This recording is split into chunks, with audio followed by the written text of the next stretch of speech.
Good afternoon students. आज 1.2 exercise जो है वो हम लोग करनी है। उससे पहले इरेशनल नंबर्स के बारे में मैं आप लोगों को बता दूँ। इरेशनल नंबर्स तो कल हमने पढ़ा था those numbers which can be written in the form of P upon Q are called rational numbers, है ना। इसका ऑपोजिट जो है वो इरेशनल नंबर होगा। Those number which can not be represent in the form of P upon Q are called irrational numbers. For example हम ले सकते हैं कोई भी ऐसा नंबर जिसका हम रूट फाइंड नहीं कर सकते, या फिर ये बोलें रूट जो है वो डेसिमल्स में आता है। For example root 2, root 3, root 5 and so on. ये सारे के सारे इरेशनल नंबर कहलाते हैं। कौन से? इरेशनल नंबर्स, इन्हें हम जो है पी अपॉन क्यू की फॉर्म में नहीं लिख सकते। इसी पे पेज जो है वो 1.2 एक्सरसाइज है। इसे नंबर लाइन पे रिप्रेजेंट करना जो है वो एक इम्पॉर्टेंट क्वेश्चन होता है। नंबर लाइन पे रिप्रेजेंट करने के लिए रूट 2 को नंबर लाइन पे रिप्रेजेंट किया जाता है या फिर रूट 5 को। इन दोनों में से एक क्वेश्चन आपका आ जाता है। फर्स्ट एक्सरसाइज का फर्स्ट क्वेश्चन की बात करते हैं। State whether the following statements are true और फॉल्स, जस्टिफाई योर आंसर। तो रेशनल नंबर और इरेशनल नंबर की डेफिनेशन को ध्यान में रखते हुए हमें इसके आंसर देना है कि ये ट्रू है और फॉल्स है या फिर क्यों हैं क्यों। फर्स्ट है every irrational number is a real number. Irrational number जो है वो हमेशा रियल नंबर होता है। इरेशनल नंबर जैसे कि अभी डेफिनेशन बताई गई है, रूट के अंदर जितने भी ऐसे नंबर्स होते हैं जिनका हम रूट फाइंड नहीं कर सकते या फिर डेसिमल्स में फाइंड कर सकते हैं, वो इरेशनल नंबर कहलाते हैं। फॉर एग्जांपल रूट 2 है, रूट 3 है, तो जाहिर सी बात है ये सारे के सारे कैसे होते हैं? नेचुरल नंबर्स होते हैं। तो इसलिए ये हो जाएगा true as the correction of all rational numbers and irrational numbers is real number, है ना। रेशनल और इरेशनल दोनों जो है वो रियल नंबर्स ही होते हैं एक्चुअली। इसके बाद सेकेंड पॉइंट है every point on the number line is of the form root M where M is a natural number. Number line पे जितने भी पॉइंट होते हैं उन सबको हम रूट में लिख सकते हैं क्या? ऐसा नहीं है, ये फॉल्स होगा। क्यों? मैं आपको बता दूं, रूट 2 की जो वैल्यू होती है वो 1.414 होती है और रूट 3 की वैल्यू होती है 1.732। तो इनके बीच में जितने भी नंबर आते हैं उनको हम नंबर लाइन पे रूट में रिप्रेजेंट नहीं कर सकते, है ना।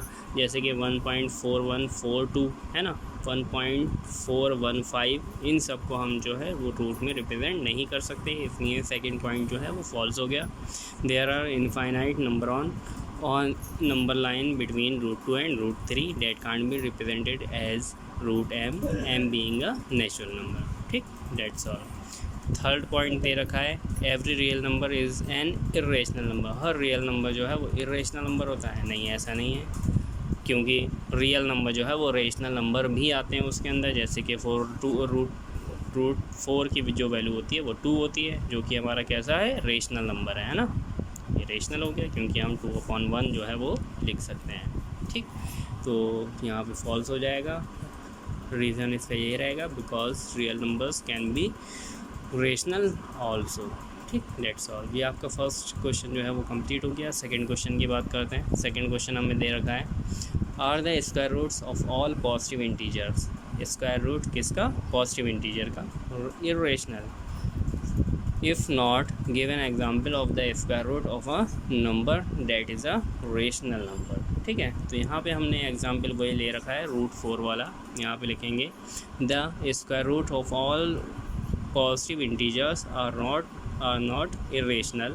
फॉर एग्जाम्पल रूट 4 = 2 होता है, जो कि हमारा रेशनल नंबर है, लेकिन रूट 3 जो है वो इरेशनल नंबर होगा। ये बात सही है, ठीक है। लेकिन सारे के सारे जो हैं वो इरेशनल नंबर नहीं होते हैं, कुछ रेशनल नंबर भी होते हैं।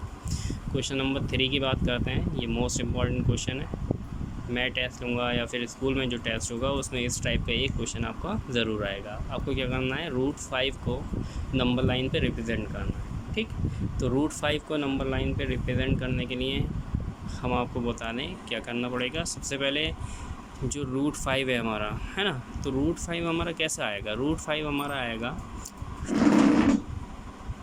2 का स्क्वायर 4 + 1, ऐसे ही तो आएगा रूट 5, है ना। तो हमें क्या करना पड़ेगा? सबसे पहले 2 एक लाइन खींचना पड़ेगी जिसकी लेंथ कितनी होगी 2 यूनिट, है ना। तो 2 सेंटीमीटर की आप लाइन ले लेना, सेंटीमीटर स्केल ले रहे हैं तो, ठीक है।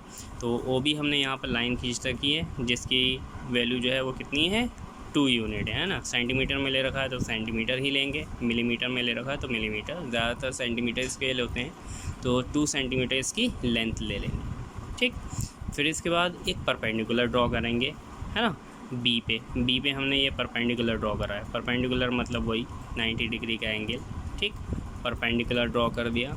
परपेंडिकुलर आप जो है डी से भी बना सकते हैं, 90 डिग्री का एंगल है ना, उससे कोई फ़र्क नहीं पड़ेगा। फिर इसके बाद आपने क्या किया, and make a perpendicular A B at B such that A B is equals to 1 unit. अब हमने क्या किया, यहाँ पर रख के एक आर्क लगाई, कितने 1 यूनिट के, है ना।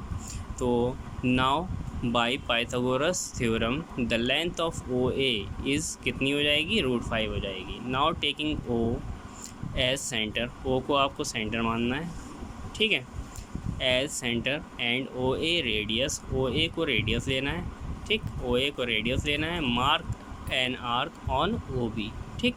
यहाँ पे सेंटर लेकर के, यहाँ पे रेडियस लेकर के आपको आर्क लगाना है यहाँ पर, ठीक। यहाँ पे आर्क लगा दिया, जिस पॉइंट पे ये कट करेगा उसे हम बोलेंगे सी, ठीक।